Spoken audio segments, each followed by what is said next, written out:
Oh, tama po yun. No? Last week, si alias Totoy, Bonifacio Baro, no? Total, pinangalanan na rin on national TV.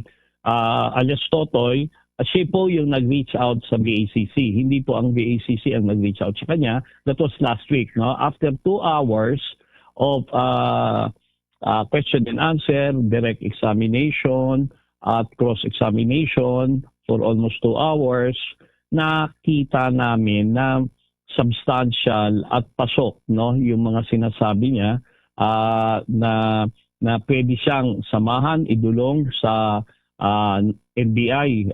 That was last Wednesday. It took us like almost 10 hours yung cross ng mga NBI. So dinala po namin siya doon. For the una, siya yung complainant. At for cases, no, possible cases, yung illegal detention for 3 days na may kasamang physical injuries, at yung violation ng violation of violence, no? At yun ang sinabi niya na ang personalities na involved dito is numbering to una yung 3 celebrities, no, na babae sa 2 bodyguard. So kaya ngayon ongoing, but wala pa yung formal complaint ng NBI. Siguro soon next week magkakaroon na tayo ng complaint coming from NBI, no. At yun ang inaantay natin next week. The reason why medyo natatagalan po kasi nga they wanted for a strong case build-up, no, that will lead to a reasonable certainty of conviction para sumampa, no, sa prosecutor's office. Kaya nga wag po kayo mainip, mga next week possible. So ayun, Genesis. Trigger warning ko pala sa mga listeners, mga viewers natin, may mention po dito ng pananakit at pagmamaltrato. Ngayon, balikan ko po yung naging kwento ho sa inyo ni alias Totoy, Sir Boy. Baka pwede ho nating kahit summary lang nung naging kwento ho niya, paano po ito nangyari, Sir? Okay, December 17, December 17, doon nag-start, no? Bandang early morning, no, ng mga 3 a.m. ata. At yun nga, dun siya sinipa, binugbog, together with the 2 bodyguards, no. Una, si Michelle D ang unang nanakit sa kanya, together with Samantha Palilio, at nakisali na rin si Rian Santos, no. Rian Ramos. Mm-hmm. So, plus, with the aid ng 2 bodyguard na doon, sinipa siya sa pagiliran at pagsipa sa kanya sa ulo, bumaksak siya, no? Head first. Pangalawa, binuhusan siya ng alcohol, pinahubad, binuhusan ng alcohol, at talagang, kinukuha yung kamay niya, kinuha ni Michelle D, according to sa salaysay niya, para parang sakalin siya, magkaroon ng marking si Michelle D. At pag sinabi nga niya, wag po, yun, kasi naramdaman na niya, isi-set up siya na may physical assault siya na ginagawa doon sa complainant, no, which is si Michelle D. Okay. So, after 3 days, nakatalon nga siya, wala na sa isip niya. Una, gutom siya, sleepless. Pagtalon niya sa 39th floor, bumaksak siya, minahawakan sa mga kable, lubid, padausdos, he landed sa 25th floor. Tapos pagbaksak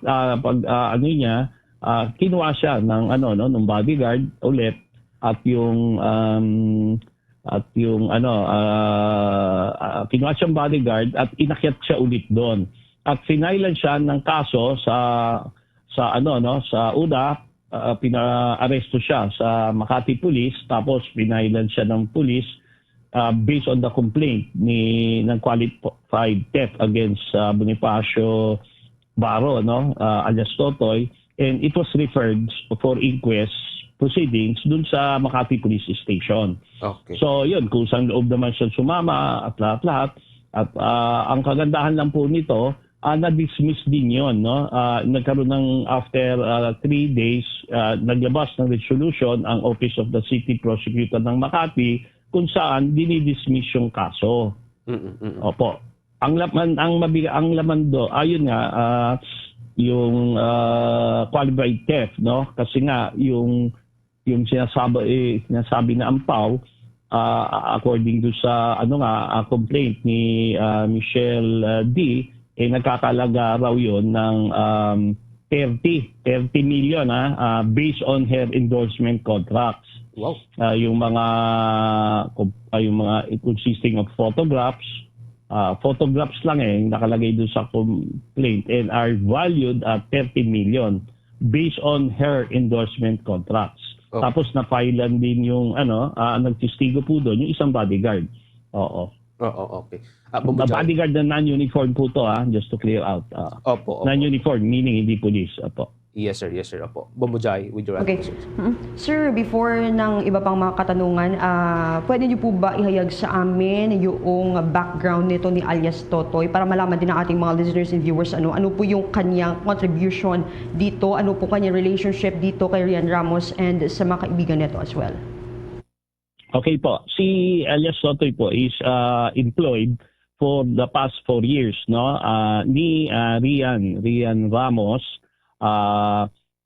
for 4 years. So meaning siya yung driver all around, umbrella boy, tagalinis din ng kondo at nung place for 4 years nag-run yun smoothly, no, until this issue nga.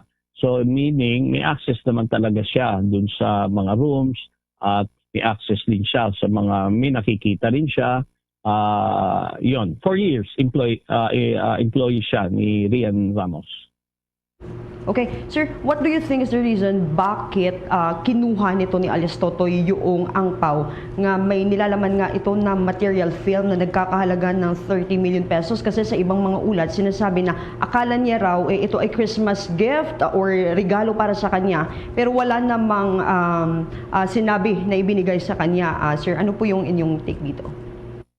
Ang ano kasi, yung remember Christmas season yan The very reason why umuwi siya sa summer for a Christmas holiday or vacation, siguro nga nung kinuha niya yung ampaw or binigay sa kanya, pero yun nga, admittedly kinuha niya yung ampaw thinking na cash yun, no? Hindi naman film. Ang tawag kasi niya doon, film pero definitely hindi USB. So, doon nag-start but then ang content nga doon yung sensitive photographs na ikiniklaim ng complainant. So nakuha niya, but then doon nag-umpisa po kasi ang total po noon according sa complaint ni Michelle D is 9 films, 9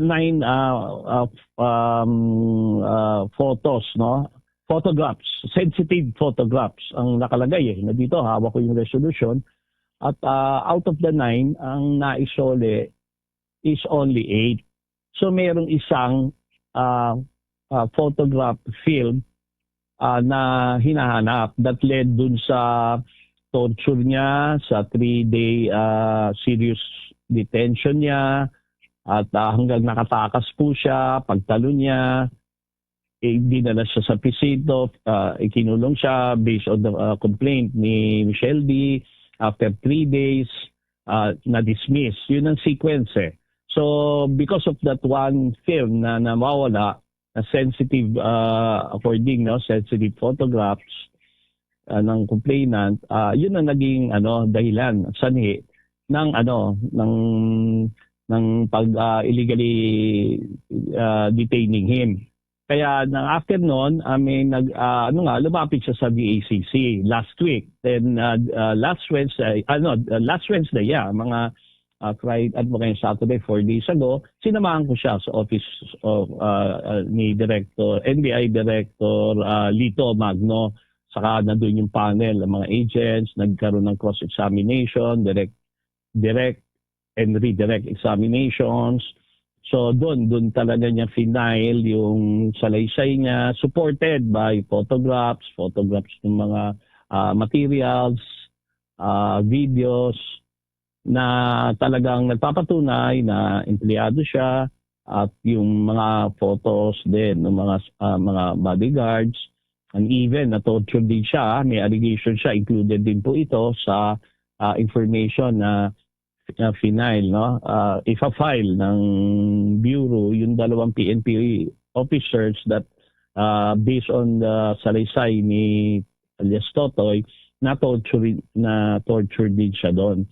Yung paa niya inapakan ng combat boots, no? Talagang niiaknat siya sa sakit, wala naman siya magawa kasi under the control and supervision siya that time ng PNP, at pilit siyang pinaamin para matapos na nga yung problema, ilabas na lang niya yung isang film. Ang sabi naman niya, anong ilalabas ko kung talagang nasa akin yung film na yan, yung material, di sana nung umpisa pa lang, Kuya Boy, ko na, hirap na ako. Sa hirap ko nga, tuliro na ako, wala na ako kasi naririnig ka niya, papatay na siya, at talagang ililigpit na siya.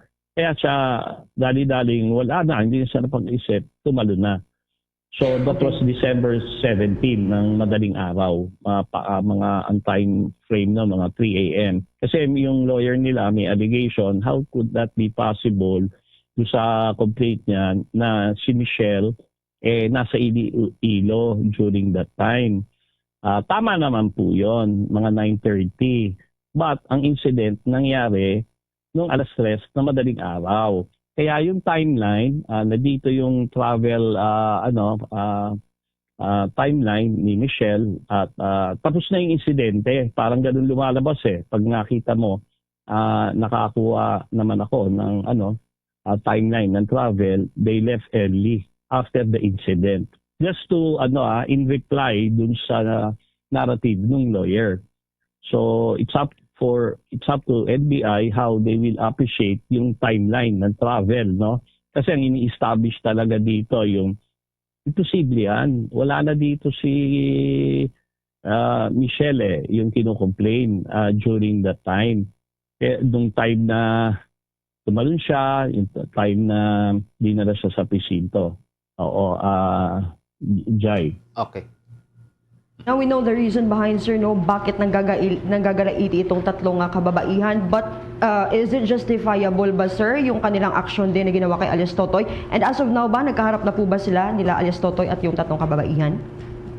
Una, walang justification po yon. The moment this is a major offense, non-bailable, at reclusion perpetua, life imprisonment po ang service of sentence dito. Once you commit, number one, serious illegal detention and yung violation ng anti-torture law, no?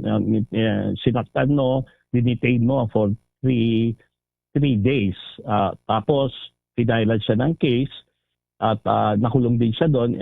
Allegedly, yung dalawang PNP, meron ding violation ng torture para paaminin. Matapos, finailan nila ng case. Walang kontakto, wala nating simpleng tao. Buti na lang, dinismiss. Ito, yung resolution din, hawak ko dito, dinismiss ng Office of the City Prosecutor ng Makati. It simply shows mahina po yung kaso. Kaya yung criminal act is there. We go back again, backtrack yung case po ni Bong Navarro, Dennis Cornejo, and big-time businessman Cedric Lee. Parang pagtingin nyo, parehas po to. Now, ang naging hatol po doon, reclusion perpetua, 40 years. Kaya sinasabi na nga namin, siguraduhin mo lang kasi this is a very serious accusation. At pag hindi, baka pwede ka pa rin mabalikan dito. But then again, wala Talagang sobrang yung trauma niya, inabot niya, kaya nagte-tell all na siya. Now yung second question mo, yung film about the Ampaw, again, Jai. Kung nagkaharap na po sila, Okay. Negative, no? Since that time, nung time na hindi pa, yung abogado lang ang nagsasalita, na sinasabi in due time sasagutin nila the soonest ma-receive nila yung formal complaint coming from NBI, which we hope this week. Talking of Monday o basta this coming week. So that's the time magre-reply. But then wala silang communication, wala. Ang advice nga, wala naman nagre-reach out din sa kanya na for baka pwedeng ma-settle or whatever. Well, decided na siya. Saka he will be facing yung perjury just in case na umurong siya. Saka tinanong ko, madiin ako, alam mo, Totoy, alias Totoy, pag umurong ka dito, ikaw makukulong dito. Kasi on the basis of perjury, saka yung damage na ginawa mo, I think parang narinig ko yung lawyer, libel and yun nga, perjury o yung mga cases ipa-file sa kanya. So, yun nga, we'll wait for the formal complaint na ipa-file ng NBI para then malaman natin kung anong pupuntahan ng kaso ni alias Totoy.